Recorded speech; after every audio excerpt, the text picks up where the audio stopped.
Seja bem-vindo a mais uma aula, a nossa oitava aula.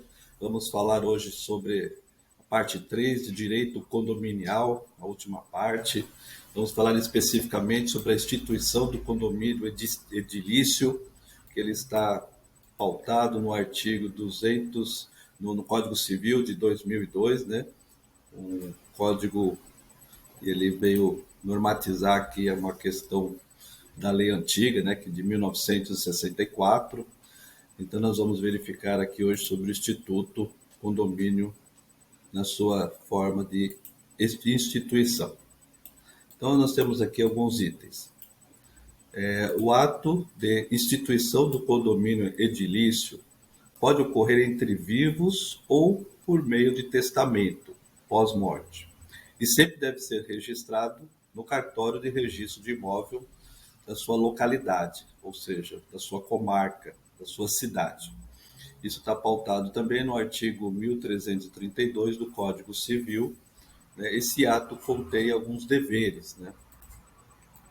Esses deveres são a discriminação e individualização das unidades de propriedade exclusiva, e extremadas umas das outras e das partes comuns. Isso está no inciso 1º. A determinação da fração ideal atribuída a cada unidade relativa ao terreno e partes comuns. Isso se encontra no inciso 2.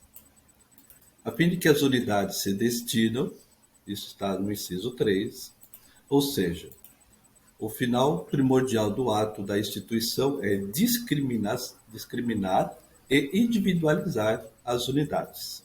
Dando continuidade, né, na questão da instituição do condomínio edilício, nós temos no item 2 a convenção. Esse documento, que somente pode ser aprovado por 2/3 das frações ideais, enumeradas os direitos e as obrigações dos condôminos. No item T, nós temos o regulamento.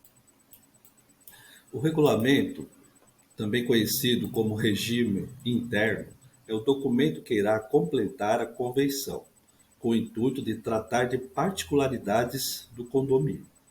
O exemplo disso seria o regulamento de prever a proibição de animais nas dependências do condomínio. E dessa forma, se a convenção deve prever o dever do condômino em pagar a taxa condominial, o regulamento irá estipular qual será o valor dessa taxa, sobre a estrutura do condomínio edilício. Conforme já analisamos, o condomínio edilício tem como principal característica a de possuir unidades autônomas e unidades comuns. As unidades autônomas possuem as seguintes peculiaridades. Todas devem possuir saída para a via pública. E não há direito de preferência entre os condôminos, ou seja, o proprietário não precisa de autorização dos demais condôminos para alugar ou ceder a sua unidade. Haverá direito de preferência apenas na situação em que o condômino optar por alugar a sua garagem, que nesse caso deve oferecer primeiro aos demais condôminos.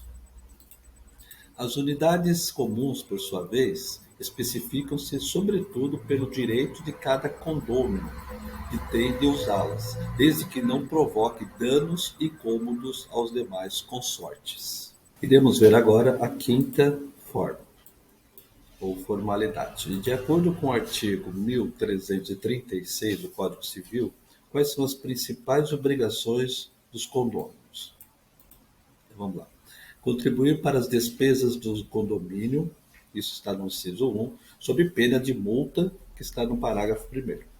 Não realizar as obras que comprometam a segurança da edificação, inciso 2.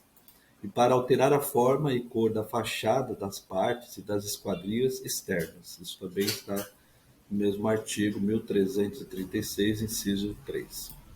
Preservar o sossego, a salubridade, as seguranças e os bons costumes. Temos também, nas formas da constituição do condomínio, os direitos dos condôminos, né? Que estão amparados aí pelo artigo 1335 do Código Civil, que são usar, fluir livremente, dispor das suas unidades. Inciso 1. Inciso 2. Usar das partes comuns conforme a sua destinação e contanto que não exclua a utilização dos demais copossuidores. No item 3. Votar nas deliberações das assembleias, desde que esteja quite com a sua contribuição condominial. E, por fim, nós temos a administração do condomínio. Poderá ele ser tanto uma pessoa física, né, para exercer essa questão da administração do condomínio, quanto uma pessoa jurídica, uma sociedade empresarial que vise administrar o dito condomínio. Então, nós estamos finalizando nossa aula. Foram 3 módulos sobre a instituição do condomínio, né, e sobre o condomínio edilício. E o resumo da nossa aula, nós temos aqui o que vimos hoje, como se deu a constituição de um condomínio edilício, a estrutura do condomínio edilício, que possui partes comuns e partes autônomas, e os principais direitos e deveres dos condôminos, e ainda algumas regras sobre a participação do condomínio. Então, chegamos ao final desta aula. Até a próxima aula. Um forte abraço.